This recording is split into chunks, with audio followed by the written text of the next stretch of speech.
Hello అండి. అందరికీ నమస్కారం. ఇటీవల తెలుగు రాజకీయాల్లో సోషల్ మీడియాలో, యూట్యూబ్ చర్చల్లో పెద్ద దుమారం రేపిన విషయం ప్రొఫెసర్ నాగేశ్వరరావు గారు చేసిన వ్యాఖ్యలు. ఆయన ఒక టీవీ డిబేట్‌లో మాట్లాడుతూ పవన్ కళ్యాణ్, అమిత్ షా గారి మధ్య జరిగినట్టు చెప్పిన ఒక రాజకీయ సంభాషణను బయటపెట్టారు. ఆ వ్యాఖ్యల్లో జగన్, బీజేపీ, టీడీపీ, జనసేన మధ్య ఉన్న రాజకీయ సంబంధాలపై కూడా ఆయన కొన్ని కీలక వ్యాఖ్యలు చేశారు. వెంటనే ఆ విషయం సోషల్ మీడియాలో వైరల్ అయింది. దానికి జనసేన కార్యకర్తలు, పవన్ కళ్యాణ్ అభిమానులు తీవ్రంగా స్పందించారు. పలు చోట్ల ఫిర్యాదులు నమోదయ్యాయి కూడా. కేసులు కూడా పెట్టారు. తర్వాత ప్రొఫెసర్ నాగేశ్వర గారు స్వయంగా బయటకు వచ్చి, "ఆ సమాచారం తప్పుగా అందిందని నేను నిర్ధారించుకోలేకపోయాను. నా వ్యాఖ్యలను ఎటువంటి కండిషన్స్ లేకుండా ఉపసంహరించుకుంటున్నానని" ప్రకటించారాయన. ఇక్కడి వరకు చూస్తే అది ఒక మీడియా వివాదం. ఒక వ్యక్తి వ్యాఖ్యలు చేశారు. తర్వాత వెనక్కి తీసుకున్నారు. సాధారణంగా ఇలాంటి అంశం అక్కడితో ముగియాలి. కానీ ఇప్పుడు ప్రశ్న ఏమిటంటే, ఈ చిన్న రాజకీయ వ్యాఖ్య ఎందుకు 2 తెలుగు రాష్ట్రాల గౌరవ సమస్యలా మారింది? తెలంగాణ వర్సెస్ ఆంధ్రప్రదేశ్ అనే కోణంలో దీన్ని ఎందుకు లాగుతున్నారు? ఒక రాజకీయ విశ్లేషకుడు మాట్లాడిన విషయం ఆయనకు, పవన్ కళ్యాణ్ గారికి మధ్యలోనే ముగియవంచవచ్చు. కానీ ఇప్పుడు సోషల్ మీడియాలో చూస్తే తెలంగాణ వాళ్ళు, ఆంధ్ర వాళ్ళు అనే అన్నెసెసరీ స్టేట్ ఎమోషన్స్ క్రియేట్ చేస్తున్నారు. ఇది అసలు ప్రమాదకరమైన ట్రెండ్. ఎందుకంటే రాజకీయ నాయకులు మారతారు. పార్టీలు కలయికలు మారతాయి. కానీ ప్రజల మధ్య ప్రాంతీయ విభేదాలు పెరగడం మాత్రం సమాజానికి మంచిది కాదు. ప్రొఫెసర్ నాగేశ్వర గారు కొత్త వ్యక్తి కాదు. ఆయనకు రాజకీయ విశ్లేషణలో అనుభవం ఉంది. ఎన్నో సంవత్సరాలుగా టీవీ డిబేట్‌లు, రాజకీయ చర్చలు చేస్తానే ఉన్నారు. అందుకే ఇప్పుడు చాలా మంది అడుగుతున్న ప్రశ్న ఏంటంటే, అంత అనుభవం ఉన్న వ్యక్తి వెరిఫై చేయని సెన్సిటివ్ పొలిటికల్ కన్వర్జేషన్‌ని పబ్లిక్ ప్లాట్‌ఫార్మ్‌లో చెప్పడం సరైందా? సోషల్ మీడియా కాలంలో ఒక మాట 1,00,000 మందికి చేరుతుంది. ముఖ్యంగా హైలీ ప్లేస్డ్ సోర్సెస్ అని చెబితే ప్రజలు దాన్ని నిజంగా తీసుకుంటారు. ఇక్కడ మీడియా బాధ్యత అనే అంశం వస్తుంది. ఒక అనలిస్ట్‌కి ఫ్రీడమ్ ఆఫ్ ఎక్స్‌ప్రెషన్ ఉంటది. కానీ అదే సమయంలో రెస్పాన్సిబిలిటీ కూడా ఉంటుంది. ఎస్పెషల్లీ దేశ హోంమంత్రి మరియు రాష్ట్ర డిప్యూటీ సీఎం పేర్లు వస్తే అది క్యాజువల్ పొలిటికల్ గాసిప్ కాదు. ఈ ఇష్యూపై సోషల్ మీడియాలో 3 రకాల అభిప్రాయాలు వినిపిస్తున్నాయి. మొదటిది, నాగేశ్వర గారి హద్దులు దాటారు అనే వర్గం ఒకటి.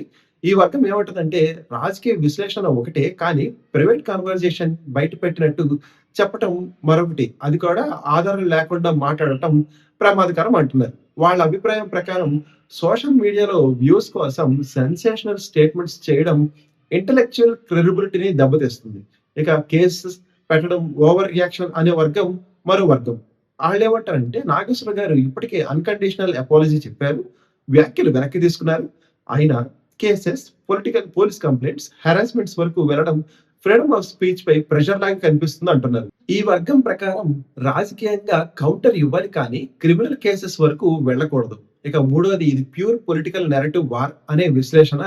కొంతమందికి రాజకీయ విశ్లేషకులు మాత్రం ఈ కాంట్రోవర్సీ వెనక డీపర్ పొలిటికల్ నారేటివ్ ఉందని చెబుతున్నారు. ఎందుకంటే ఈ వ్యాఖ్యల్లో బీజేపీ, వైఎస్ఆర్‌సీపీ, టీడీపీ, జనసేన సంబంధాలపై ఇండైరెక్ట్ పొలిటికల్ సిగ్నల్స్ ఉన్నాయి. అందుకే ఈ విషయం సింపుల్ మీడియా మిస్టేక్ నుంచి పొలిటికల్ ప్రెస్టేజ్ ఇష్యూగా మారిపోయింది అని అనుకుంటున్నారు. ఇక ఈ వివాదం తర్వాత కూడా ఆయన వివిధ వేదికలపై మాట్లాడుతూ రౌండ్ టేబుల్ సమావేశాలు కూడా నిర్వర్తిస్తున్నారు. సోషల్ మీడియా జర్నలిస్టులు, యాక్టివిస్టులతో కలిసి డిస్కషన్స్ చేస్తున్నారు ఆయన. అంటే ఆయన ఇష్యూని సింపుల్‌గా మిస్‌అండర్‌స్టాండింగ్‌గా ముగించాలనుకోవడం లేదు అన్న భావన కనిపిస్తుంది. కానీ ఇక్కడ ప్రజల్లో ఒక ప్రశ్న వస్తుంది. ఒకసారి అన్‌కండిషనల్ విత్‌డ్రా చెప్పిన తర్వాత మళ్ళీ అదే అంశాన్ని పదే పదే డిస్కస్ చేయడం అవసరమంటారా? ఈ మొత్తం ఇష్యూలో అసలు కన్సర్న్ ఏమిటంటే, ఇప్పుడు సోషల్ మీడియా పొలిటికల్ అనాలిసిస్‌ని జర్నలిజంగా కాకుండా ఫ్యాన్ వార్స్‌గా మార్చేస్తుంది. ఎవరైనా క్రిటిసైజ్ చేస్తే వెంటనే ఒక వర్గం అటాక్ చేసి, ఇంకో వర్గం బ్లైండ్ సపోర్ట్ ఇలా డివైడ్ అవుతుంది. మధ్యలో ఫ్యాక్ట్స్, ఎథిక్స్, రెస్పాన్సిబిలిటీస్ అన్న మాట మాయమవుతున్నాయి. ఇప్పుడు చాలా మందిలో మరో విషయం కూడా మాట్లాడుకుంటారు. నాగేశ్వర గారు ఒక పర్టిక్యులర్ పార్టీకి బయాస్డ్‌గా ఉంటారా అనే చర్చ. ఇది కొత్త ఆరోపణ కాదు. సోషల్ మీడియాలో ప్రతి ఎనలిస్ట్ మీద ఇలాంటి ఆరోపణలు వస్తూనే ఉంటాయి. కానీ ఒక ఎనలిస్ట్ క్రెడిబిలిటీ అనేది ఫ్యాక్ట్స్ వెరిఫై చేయడంలో, బ్యాలెన్స్‌డ్ టోన్‌లో అసంప్షన్స్‌ని ఫ్యాక్ట్స్ లాగా చూపించకుండా ఉండడంలో ఉంటుంది. అది మెయింటైన్ చేయడం చాలా ముఖ్యం. ఈ కాంట్రోవర్సీ మనకు 2 లెసన్స్ చెప్తుంది. మొదటిది, సోషల్ మీడియాలో ఈ ఇన్‌ఫ్లూయెన్స్ ఉన్న వాళ్ళు మాటల విషయంలో చాలా జాగ్రత్తగా ఉండాలి. ఇక రెండోది, ప్రతి రాజకీయ వివాదాన్ని రాష్ట్రాల మధ్య గొడవగా మార్చడం చాలా ప్రమాదకరం. ఆంధ్ర, తెలంగాణ ప్రజల మధ్య అన్నెసెసరీ ఎమోషనల్ డివైడ్ క్రియేట్ చేయడం ఎవరికీ ఉపయోగం కాదు. ఒక ఎనలిస్ట్ చేసిన వ్యాఖ్యలు ఒక పొలిటికల్ పార్టీకి నచ్చకపోవచ్చు. అది లీగల్ డెబ్ట్ కావచ్చు.